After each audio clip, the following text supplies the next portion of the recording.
മോഹൻലാലിനെ ഭയങ്കര ഇഷ്ടമുള്ള ഒരു ഫ്രണ്ട് എനിക്കുണ്ടായിരുന്നു. അപ്പോൾ പുള്ളിക്കാരത്തി പറഞ്ഞു, ലാലേട്ടൻ്റെ ഷൂട്ടുണ്ട്. അന്ന് ലാലേട്ടൻ എന്ന് പറഞ്ഞാൽ മോഹൻലാൽ എന്ന് പറയാം. മോഹൻലാലിൻ്റെ ഷൂട്ടുണ്ട്, എനിക്ക് കാണാൻ പോകണമെന്ന്. അങ്ങനെ ഞങ്ങൾ എല്ലാവരും കൂടെ ലിപ്സ്റ്റിക് ഒക്കെ വാരി വലിച്ചിട്ട് ഡ്രസ്സൊക്കെ ഇട്ട് സ്റ്റൈലായിട്ട്, കാരണം മോഹൻലാലിനെ കാണാൻ പോകണല്ലോ, അങ്ങനെയൊക്കെ സ്റ്റൈലാക്കി ആക്കിയിട്ട് ഡ്രസ്സൊക്കെ ഇട്ടിട്ട് ഞങ്ങൾ കാണാൻ പോയതാണ്.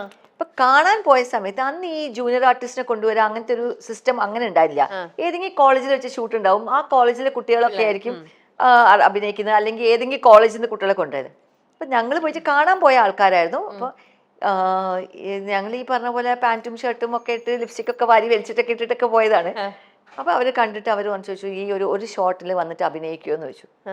അങ്ങനെ പോയിട്ട് ഞാനും എൻ്റെ കൂടെ 2 ഫ്രണ്ട്സും കൂടെ അഭിനയിക്കാൻ പോയി. ആ ഷോട്ട് വെറുതെ അങ്ങനെ മോഹൻലാലിൽ ചാടി വീഴുന്നു, ഞങ്ങൾ പോയി നോക്കുന്നു, എഴുതി നോക്കുന്നു, അത്രയൊക്കെ ചെയ്യാനുണ്ടായിരുന്നു. അത് കഴിഞ്ഞിട്ട് ഒരു 2 മന്ത്സിനുള്ളിൽ അവർ നെക്സ്റ്റ് ഇപ്പോൾ ഈ ശ്രീധരൻ്റെ 1-ാം തിരുമുറിവ് വേണ്ടി അവർ തിരുമുറിവിന് ഹീറോയിനെ തേടുമായിരുന്നു. നോക്കി നടക്കുമ്പോൾ ഗൃഹലക്ഷ്മിയുടെ കവർ പേജിൽ ഞാനും വേറൊരു കൂട്ടുകാരിയും കൂടെ കവർ പേജിൽ വന്ന് ഓക്കെ, ദീപാവലിന്റെ സ്പെഷ്യൽ എന്തോ ആയിരുന്നു.